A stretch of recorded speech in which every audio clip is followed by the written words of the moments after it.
Hello everyone and welcome back to another book review. Today I am going to be reviewing Building the Medieval World. This is part of the Medieval Imagination series, which I have been reading, and I have already read Image in the Margin, Beasts, Factual and Fantastic, and Faces of Power and Piety in the same series. So I was going to read this book because I was already enjoying the series, and I had someone comment on one of my videos specifically recommending this book in particular, or asking that I review it. So today I'm going to be discussing what you can expect if you decide to purchase or check out this book, what I liked about it, and some of my favorite things from this book because it was another fantastic entry in the Medieval Imagination series. It's a top tier series, I've been loving it, and this book was no exception. So, like the other books in this series, the book is very art focused. So there is text, but the art is really what takes center stage. So I'm going to be showing a lot of art. Feel free to pause the video to just look at the art. And on the art side, please also be sure to take lots of time when reading this book. I took about 2 days to read this. Now, I didn't just sit down and read it straight through, but I made sure I spent a lot of time looking at the art. I feel like looking at the art takes way more time than reading the text, and it's worth doing it to really understand what the text is talking about.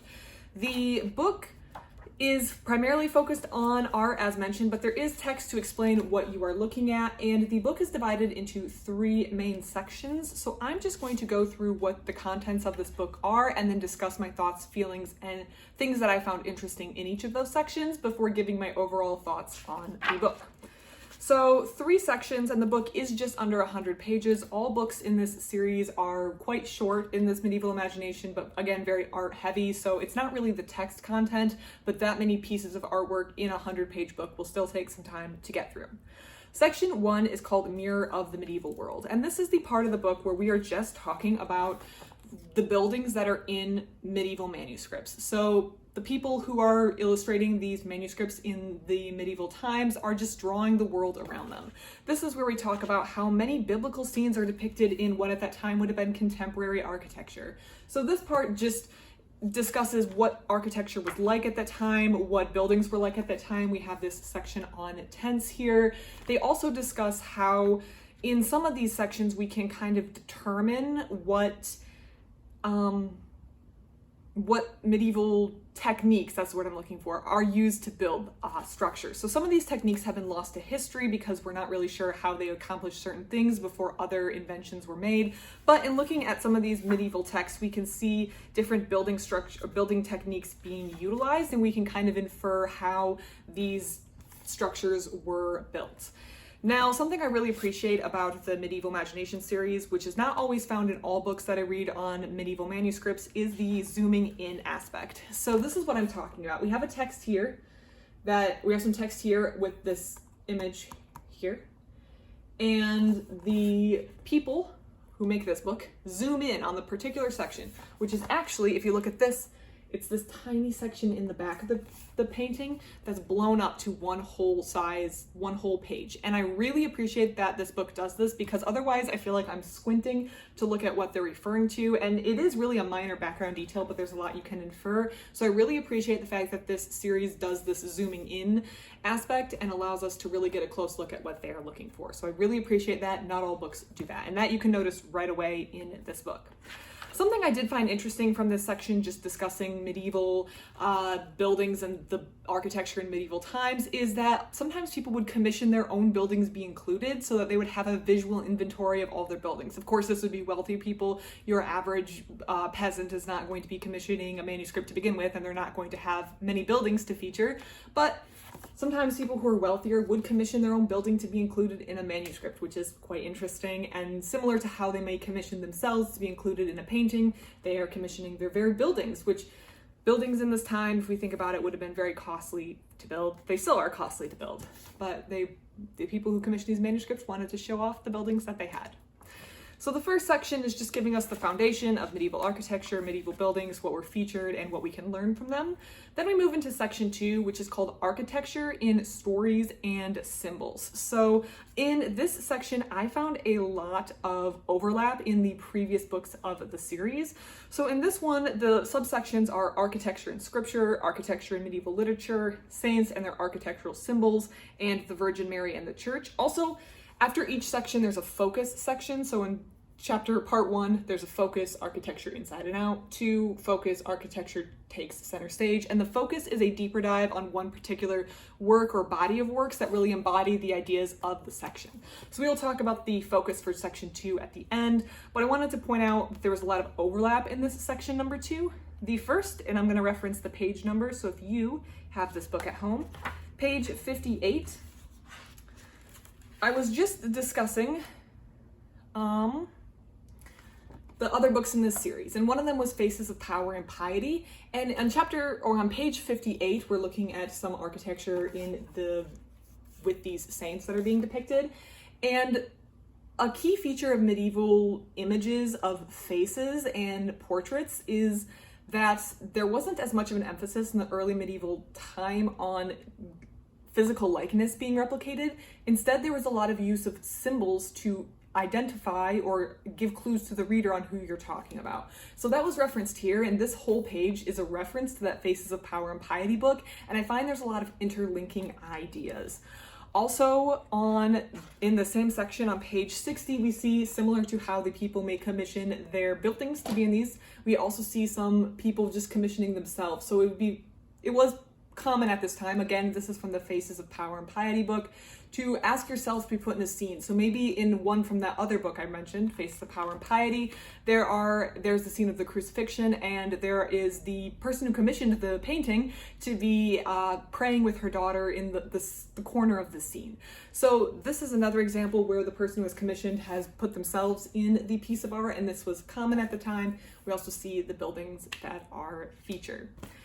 The focus section of the architecture in stories in symbols is a prayer book, and this section was absolutely beautiful. This one took me the most time. So as we can see, biblical scenes are taking place in what at the time would have been contemporary architecture, or architecture that was a throwback to the Roman times. So maybe not historically accurate, but this prayer book was beautifully illustrated, and the people who put together this book spent some pages in the focus section to just focus on this prayer book and showcase some of the beautiful architecture that is replicated. So this was probably one of my favorite sections of this book, this focus on the prayer book at the end of the architecture in stories and, stories and scripture, stories and symbols. So that was section 2. Section 3 is where we move into the abstraction, and this is architecture beyond buildings. So architecture wasn't just, or buildings at this time weren't just functional. I think this is probably a self-explanatory statement because we were doing a lot of decoration, we being like humans, we're doing a lot of decoration and additional ornamentation on buildings. But the pieces of building, particularly things like columns or arches, were being abstracted out and being used in and of themselves to be decorative in the pieces of art themselves, or in the manuscripts themselves. So instead of representing a building, they were just being abstracted out. And in this section, we get these beautiful, beautiful pieces of art here, showing some of the abstraction right here. It's down here. This one is a reference to Nero's palace, which was uncovered around the time this piece was put together. Just the intricate amount of work that went into this piece. And this is what I mean, where you could spend 10 or 15 minutes looking at this piece. And that's why this book takes so long to get through. My favorite from this section was actually a piece from Ethiopia. So not medieval Europe, but if we compare it to this one over here is from France, and then this is from Ethiopia, and we see a lot of overlap. It's written not in Latin, but in the Ethiopian liturgical language here. So I thought this piece was really cool, and this makes me want to seek out other books that showcase Christian manuscripts from Ethiopia to see what else could be there, because this was kind of a surprise find that I didn't expect to see, but I'm very glad I did see it. The final interesting idea from architecture beyond buildings, this abstraction section, is the use of using different building rooms to tell a story. So a story could all happen in one house, but a different scene would happen in each room to give like flow and structure to a story. So here we have, this is the prodigal son. He's entering a brothel here, and then he's leaving at the other end, showing like a story, a cause and effect progression. We also have a sort of castle-like structure showing Adam and Eve. And this is something that I have seen before in other pieces of work, using a building as part of a narrative, to give narrative structure to the story. So a different part of the story is happening in different parts of the room. We have another one here where there's a young man, he's sleeping, then he's outside, and then he's going on a walk up here. These are all different parts of the story, and just using different places within the painting and different places of this building, inside, in the courtyard, outside, to tell the story is one of the ways that buildings were abstracted in the paintings. Overall, this was a fantastic book. I loved it. It's enjoyable, as good as all the rest in the Medieval Imagination series. Give yourself time to read it. Don't be fooled by the 100 pages. This definitely takes a bit of time to get through. And this is the kind of book that you might want to purchase if you want to look at it again and again. I think that the entire Medieval Imagination series links together, as I've mentioned before, so I find that what I read in this book linked to other books. I mentioned Faces of Power and Piety again and again, but the other two books, Beasts, Factual and Fantastic, and Image in the Margins, are also really good, and the ideas kind of weave between one another, so it's worth checking out all of them if you enjoy this one.